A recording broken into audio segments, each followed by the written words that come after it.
जय श्री राम। आज का ये सेशन जो तारा पे हम लोग बात कर रहे थे कि किस प्रकार से चलने वाली महादशा और अंतरदशा में हम लोग नक्षत्र सिस्टम यानी तारा सिस्टम को लगाते हैं। तो उसी सिलसिले में मैं आपको एक और सूत्र यहाँ पे दे रहा हूँ और आप लोग इसको लगा के देखें कि इसकी एक्यूरेसी कितनी है। मैं एक एग्जांपल भी आपको देने की कोशिश करूंगा, उससे आपको ज्यादा समझ में आएगा। मैंने इस फार्मूले को थोड़ा सिंप्लीफाई कर दिया है क्योंकि जैसा ये फार्मूला मुझे मिला जिस फॉर्मेट में, उसमें काफी दिमाग लग रहा था। तो मैंने थोड़ा बहुत दिमाग लगा करके उसको सिंप्लीफाई किया जिससे आप लोग समझ सके। तो आप देखिए कि जैसे आपको पता है कि हमारे पास 9 ताराएं हैं। 9 तारा में पहली दूसरी तीसरी यानी जन्म तारा संपत तारा सबको पता है। इसमें से 3 5 7 तारा जो हमारी है वो अच्छी नहीं मानी जाती। और बाकी की जो 2 तारा है मतलब 2 4 6 8 तारा ये अच्छी होती है। और उसके बाद जो पहली और नवी तारा है जिसको जन्म तारा और अधिमित तारा कहते हैं। वैसे अधिमित तारा की जो नक्षत्र है वो तो ठीक होती है हमारे लिए। उसमें बताते हैं कि अच्छे काम करना चाहिए, कोई भी आप कोई शुभ काम करने जा रहे हैं तो अधिमित्र तारा यूज करनी चाहिए। जन्म तारा को कई जगह अवॉइड करना भी बताया, वास्तुशास्त्र में भी जन्म तारा को अवॉइड करना बताया। जो भी आपकी जन्म नक्षत्र है उस नक्षत्र में अगर कोई काम आप स्टार्ट करते हैं तो उसको अवॉइड करना चाहिए। आदि जो मित्र नक्षत्र हमारी है जिसको 27वीं नक्षत्र भी आप कहते हैं, वो ट्राइन में चलती है, वो अच्छी होती है। बट जब हम लोग दशाओं में प्रेडिक्शन उसका करते हैं तो दशाओं में उसको बहुत अच्छा जो लेना चाहिए वो बहुत अच्छा नहीं लेते। हम ये नहीं कह रहे कि वो खराब है, लेकिन जिसको मतलब सुनकर लगता है ना अधिमित्र, तो उतना ये इसके जन्म जब महादशा और अंतरदशा में जो प्रोडिक्शन किया जाता है उसमें इतना अच्छा उसको नहीं बताया गया। उससे बेटर है 2 4 6 8 जो तारा हमारी है वो ज्यादा यहाँ पर बेटर है।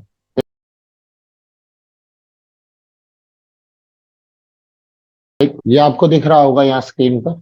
ये थोड़ा दशा नियम मैंने लिखा नक्षत्र विधि। इसमें ये आपको बताने जा रहे हैं कि जो संपत तारा यानी दूसरी तारा, क्षेम यानी चौथी तारा, साधक यानी छठी तारा और मित्र 8, ऐसे याद रख सकते हैं। 2 4 6 और 8 नक्षत्र की दशा शुभ फल प्रदान करती है। मतलब जो भी आपके ऊपर दशा चल रही है वो आप देखिए वो किस नक्षत्र में है। जो भी आपके ऊपर दशा चल रही है वो आप देखिए वो किस नक्षत्र में है। और वो जो नक्षत्र है वो आपकी किस तारा में आ रहा है।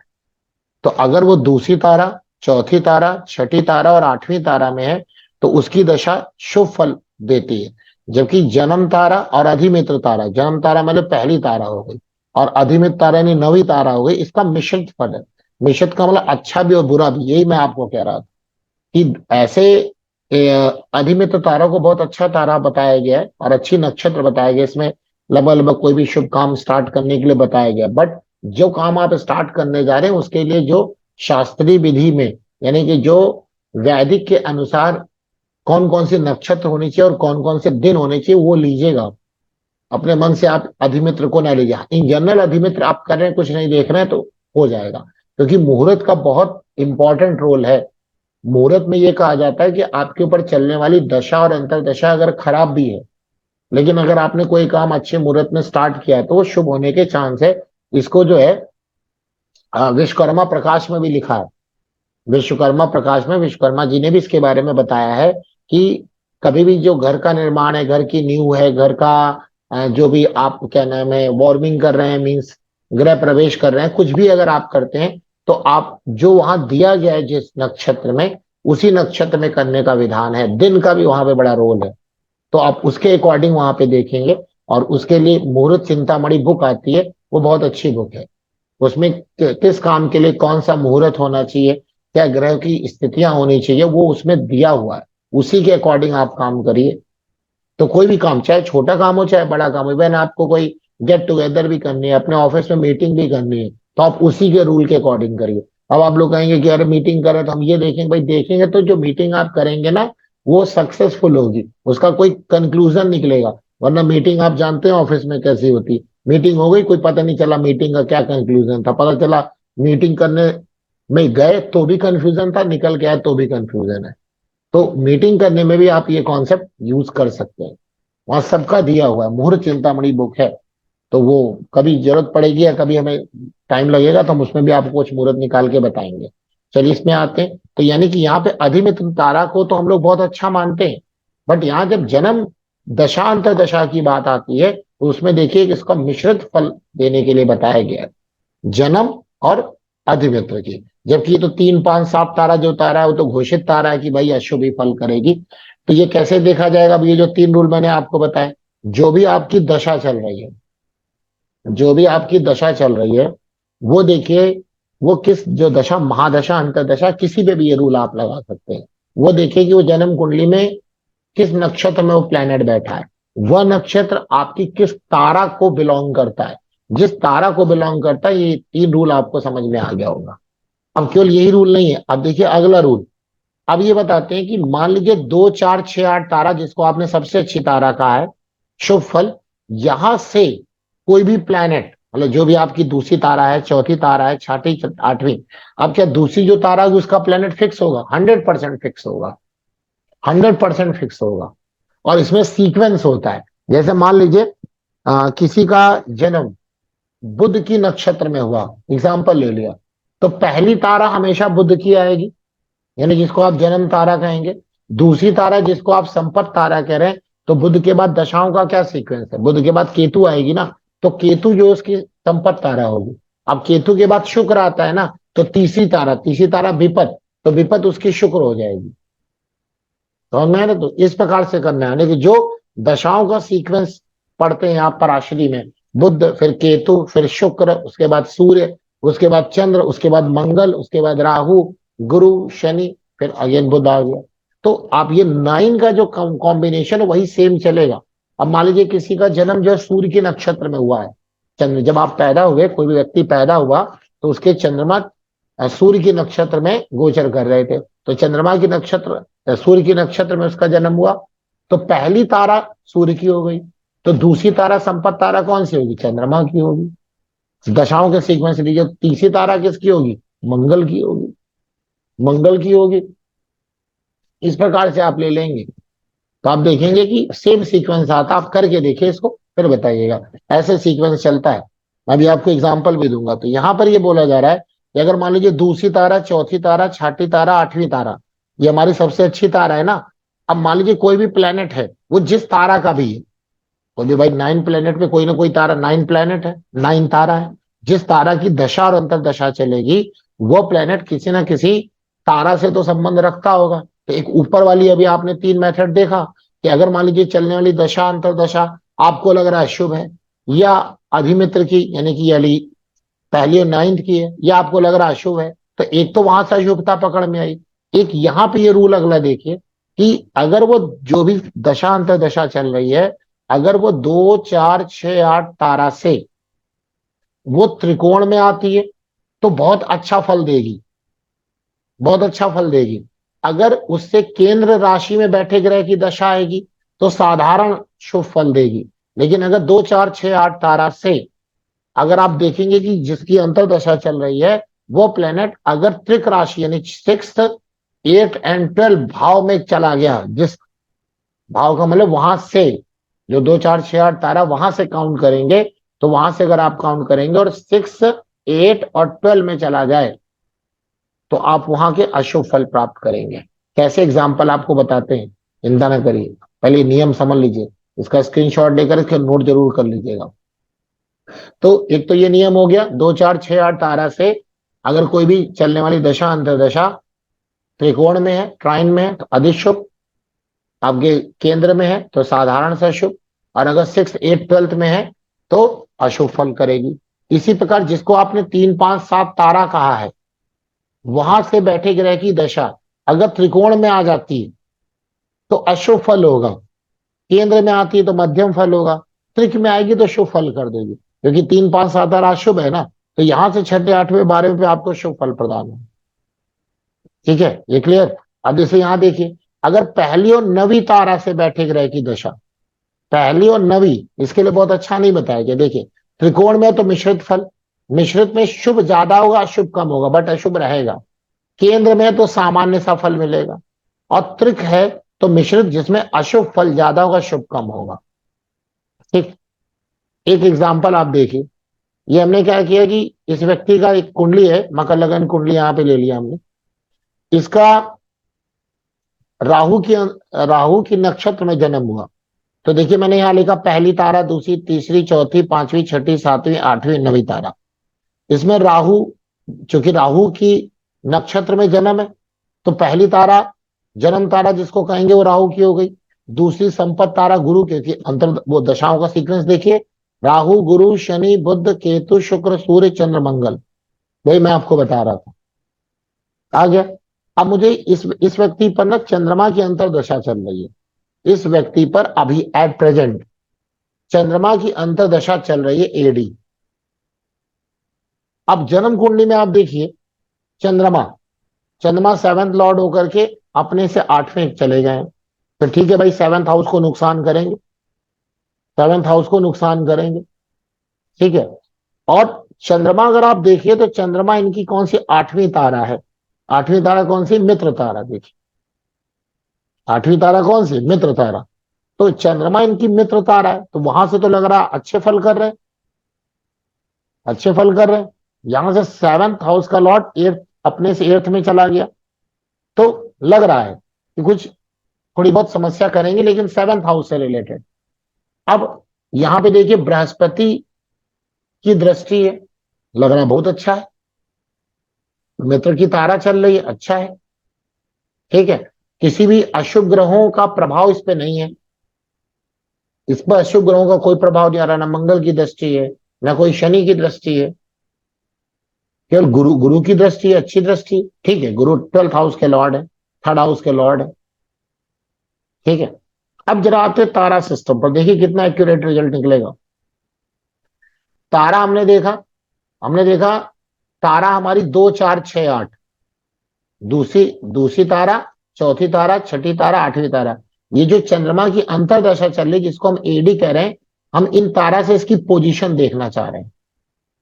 हमने क्या कहा, अगर 2 4 6 8 तारा से प्राइम में कोई प्लैनेट है तो बड़े शुभ फल करेंगे, केंद्र में कोई प्लैनेट है तो साधारण फल होगा, और अगर त्रिक में है, छठे, आठवें, बारहवें में, तो अशुभ फल होगा। ठीक। तो अब यहां देखिए, हमने पहले यहां लिखी तारा 2 4 6 8, और इस चलने वाली चंद्रमा की अंतरदशा की इन ताराओं से पोजीशन निकाली। तो देखिए दूसरी तारा किसकी है? बृहस्पति की। बृहस्पति से चंद्रमा कहां पर है? सेवन। तो मैंने उसके नीचे सेवंथ लिख दिया, यानी सातवीं पोजीशन पर है। चौथा तारा कौन सी है? बुध। तो बुध से भी चंद्रमा की पोजीशन कौन सी है? सातवीं। सातवीं लिख दिया मैंने। और छठी तारा कौन सी है? छठी तारा इनकी शुक्र की है। शुक्र से ये तारा आठवीं हो गई है। देखिए शुक्र यहां पर बैठे, यहां से ये आठवें चले गए। ठीक है। और चूंकि आठवीं तारा खुद चंद्रमा की है, तो चंद्रमा की बात ही कर रहे हैं हम लोग। ठीक है। तो यानी 2 4 6 8 से अगर हम जरा कंडीशन पता लगाएं, तो हमने कहा कि अगर 2 4 6 8 से वो त्रिक भाव में चला जाता है तो अशुभ फल करेगा, ये देखिए। और 2 4 से अगर वो केंद्र में जा रहा है तो सामान्य फल करेगा, तो मैंने इसको येलो दिखा दिया, और अशुभ फल को मैंने रेड दिखा दिया, रेड दिखा दिया। अब आते हैं तारा 3 5 7 से, देखते हैं चलने वाली चंद्रमा की क्या पोजीशन। तो 3 5 7, तो तीसरी तारा कौन है? शनि की। शनि से देखिए, शनि कहाँ है? यहाँ पर है। शनि से ये दूसरे आए, तो दूसरे के बारे में कुछ बोला नहीं गया है, इसीलिए यहाँ पे तीसरे से चंद्रमा दूसरे है, और दूसरे के बारे में कुछ नहीं बताया गया, तो हमने भी इसको छोड़ दिया। कुछ भी हमने इसमें ना ग्रीन सर्कल लगाया, ना रेड और ना येलो।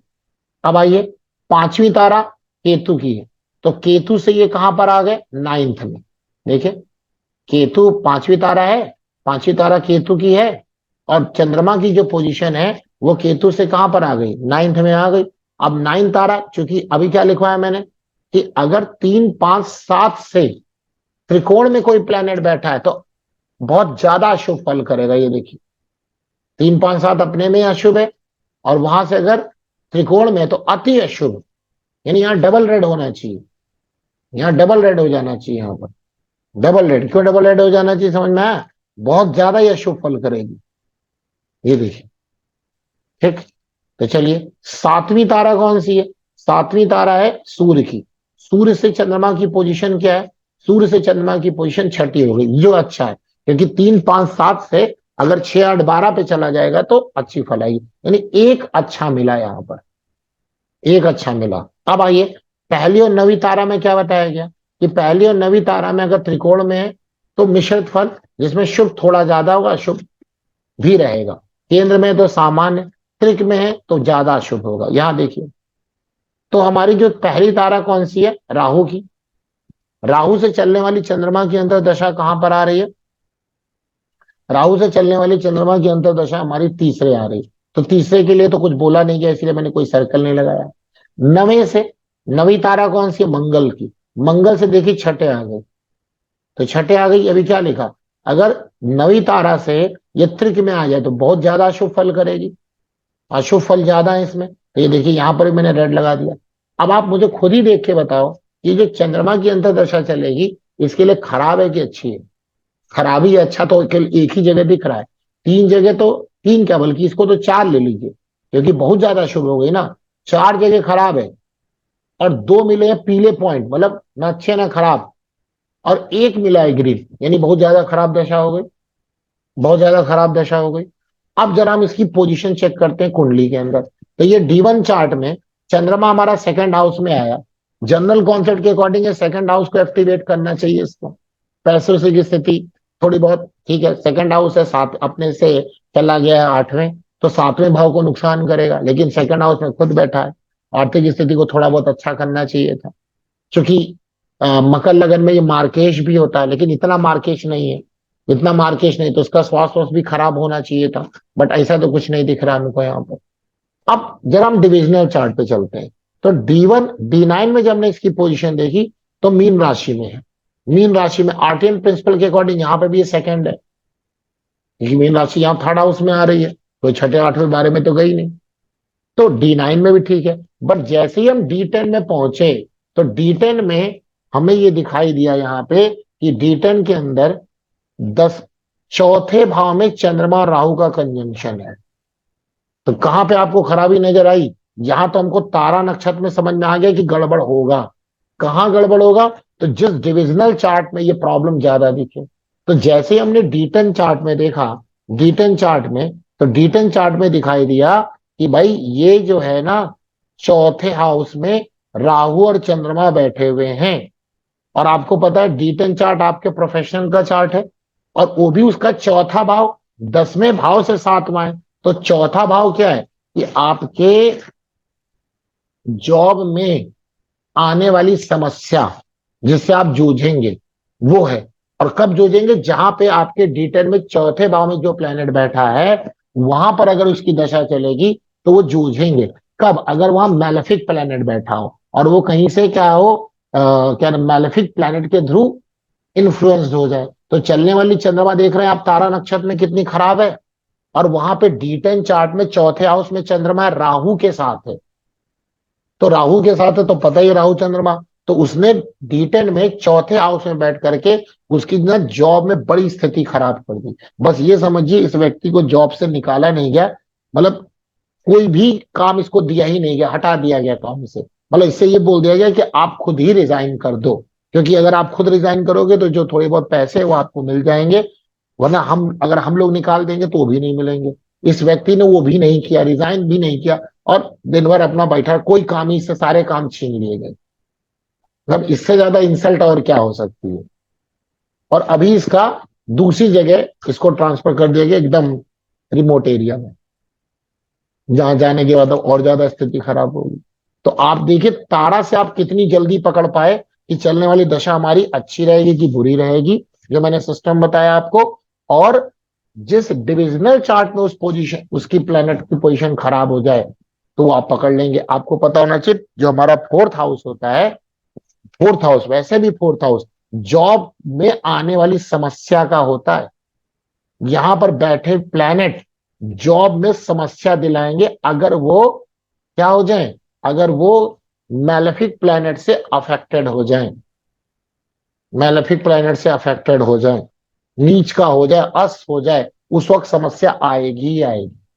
और अगर कहीं ये तारा सिस्टम ने आपको बता दिया, देख रहे हैं आप तारा सिस्टम कितना एक्यूरेट आंसर दिया, एक्यूरेट कि गड़बड़ है, कहाँ गड़बड़ है, डिविजनल चार्ट हमने लगा दिया, ये है वैदिक। इस प्रकार से अगर आप चीजों को प्रेडिक्ट करेंगे तो आपका प्रेडिक्शन 100% होगा। ठीक है, तो बस मिलते हैं हम लोग नेक्स्ट वीडियो में किसी और के साथ।